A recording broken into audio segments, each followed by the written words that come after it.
Welcome to Fulci Metal Jacket, where we curate and celebrate film on the outer fringes of the mainstream. First up today, we have 1973's Westworld. So this is a very cool movie, and 1973's Westworld was indeed the prototype for a very different kind of theme park, inhabited by genetically engineered dinosaurs a couple of decades later.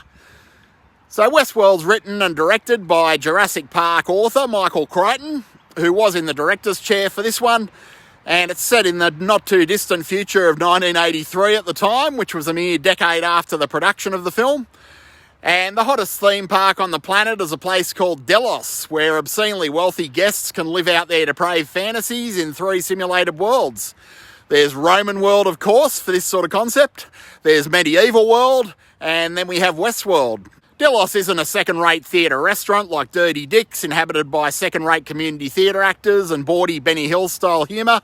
Virtually all of the hired help at Delos are lifelike androids that the most wealthy and influential people on the planet can abuse, sleep with, and even kill with no sense of consequences or repercussions. Stop me if you've heard that one before. The movie opens with our heroes, or villains, depending on your scruples, when it comes to simulated cold-blooded murder, booking the trip of a lifetime to the Westworld region of the Delos theme park. So John Blaine, played by James Brolin, is a sociopath who's visited Westworld a number of times, and he's visiting Westworld with Delos virgin, Peter Martin. Peter is the most sympathetic guest in the film, largely because he seems to be the only guest with any real qualms about treating all these androids like pieces of meat. And everything seems normal at first, quite like Jurassic Park. Well, as normal as a theme park full of androids can be, I guess. And the guests are enjoying all of the decadence and deviancy of Roman World, the majesty of Medieval World, and the wild frontier of Westworld. John and Peter are having a whale of a time in Westworld. Peter's had a run-in already with an android gunslinger played by Brynner, and he fills the Brynner up with lead. And just like Jurassic Park, life, or at least artificially intelligent life, does find a way in Westworld. So the androids of Roman World, Medieval World, and Westworld start skewering, strangling, and shooting the guests in defiance of Asimov's first law of robotics. So Westworld really is a precursor to Jurassic Park in much the same way as Day of the Triffids served as an inspiration for 28 Days Later. And Westworld's also a lot like Dawn of the Dead in that the premise is probably quite appealing to younger people, but more troubling to the more emotionally mature out there. And much like Dawn of the Dead's consumer fantasy of living in a mall appealed to my younger self and horrifies my older self, I do feel quite differently about Westworld to when I first saw it. So 13-year-old me probably would have liked the idea of visiting Westworld and ruining and shooting and tooting and gunslinging, but the older me does find the whole concept a little more than creepy, especially with the way the world's going these days. And as with all great sci-fi, Westworld is a great metaphor for real-life issues. The social commentary is rife in this one. At its heart, Westworld's really a story about class and caste systems, I guess. I mean, it's difficult to overlook the fact that the androids are basically indentured servants, while the guests are literally the most wealthy and privileged people on the planet. And then you have all of the social commentary about AI and so forth, which they probably didn't even anticipate at the time. So this is undeniably one of the best science fiction films of the 70s. The 70s, in my opinion, were a golden age for science fiction, especially science fiction with something important to say, like this one does. And I think that Westworld would make a great double bill with one of its many completely different 70s dystopian science fiction stablemates, like Soylent Green, for example, or The Omega Man, or Logan's Run. And if you'd like something nice to enjoy with this one, it'd be probably best enjoyed with a nice bowl of old school chili, a slice of cornbread on the side, and a nice cold glass of foaming sarsaparilla. So don't go anywhere after this. I'll be back right after this short interval with something completely different and completely out of left field. Well, deadly eyes are indeed watching you, much like the private eyes of the beloved Hall & Oates song. Deadly Eyes is very loosely based on the 1974 novel The Rats by James Herbert. So the premise of this one is that we have a rat infestation in the subterranean sewers and tunnels of Toronto in Canada. Not New York, not Chicago. In this case, we do enjoy the rare treat of seeing Toronto play itself in an 80s film and not simply standing in for some other city, some city that never sleeps, or the Windy City, for example. Now, this rat infestation is no ordinary plague of vermin. These particular rodents have been chowing down on mountains of grain full of steroids. And now they're the size of Dachshunds or sausage dogs, whichever you care to call them. And they're threatening to eat their way through Toronto like a fat kid through a box of Timbits at Tim Hortons. This one's a largely forgotten 80s Nature Strikes Back movie and a largely forgotten Canadian horror movie, bit of Canucksploitation, and that's a little surprising given that it was adapted from a novel by one of the most popular horror authors of the 70s and 80s. Maybe that's because the author, James Herbert himself, was disappointed by the finished film and he described it as absolute rubbish. Now, I love James Herbert's Rats trilogy myself, especially Domain. I, for one, would love to see a film adaptation of Herbert's post-apocalyptic rat epic. It's a really bleak novel indeed, Domain. But I guess until then I'll have to settle for either this or Rat's Night of Terror.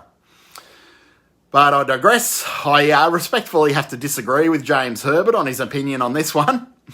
Much like Stephen King's The Shining and Stanley Kubrick's adaptation, the film Deadly Eyes and the novel The Rats are very different little beasts indeed.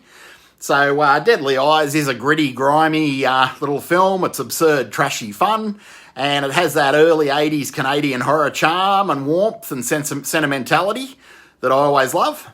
Scatman Crothers, who incidentally also appeared in the Shining movie, well, he steals the show as a cynical health department employee. And Scatman Crothers is always great because he is, after all, the Scatman.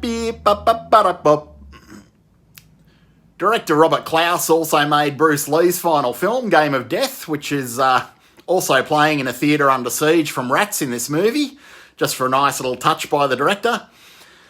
Deadly Eyes would make a great double bill with Chud or Alligator because, like this movie, they both have social commentary and themes about pharmaceuticals and environmental pollution and corruption and all that stuff.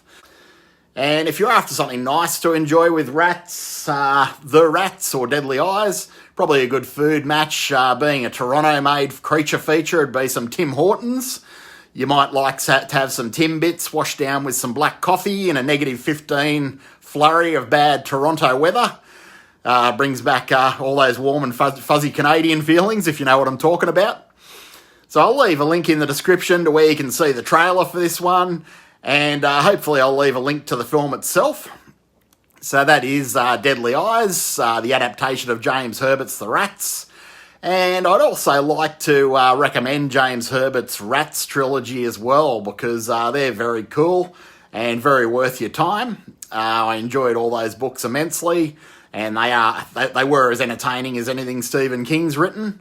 So there was The Rats, there was Lair, I believe, and then there was The Domain. So The Domain was probably my favourite. It had those post-apocalyptic themes and incredibly bleak, very depressing. And that one made this movie, Deadly Eyes, look like a bit of a tea party by comparison, but nevertheless, Deadly Eyes is quite gritty and grimy and shocking by itself, and as I say, a wonderful piece of Canadian exploitation and Canadian Nature Strikes Back cinema from the 80s.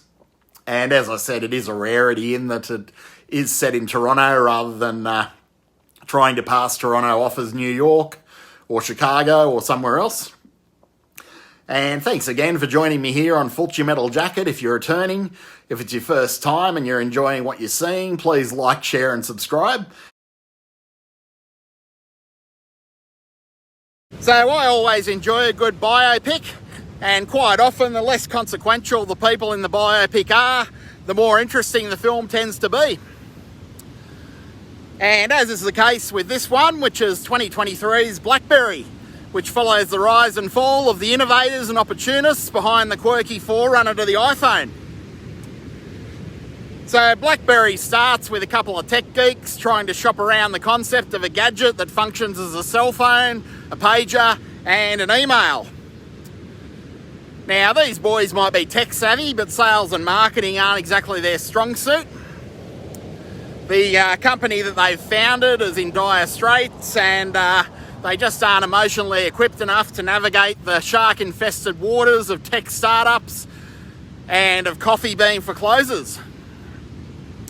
So they get sweet-talked, or maybe more accurately bullied, into handing over a sizable chunk of their worthless startup to a guy who promises to turn their fortunes around. And the rest of the movie covers the rise and fall of a device that was ahead of its time for about 5 minutes and then became obsolete rather quickly. I remember when the Blackberry first came out in Australia. I was working in hospitality at the time. Now, I'm not going to say that everyone who owned a Blackberry was a pretentious wanker, but I will say that every pretentious wanker that I knew did own a Blackberry. So take from that what you will. Personally, I've never really understood hitching one's social status and self-worth to something that basically any melonhead can go into debt to buy. And that was the Blackberry all-in-one.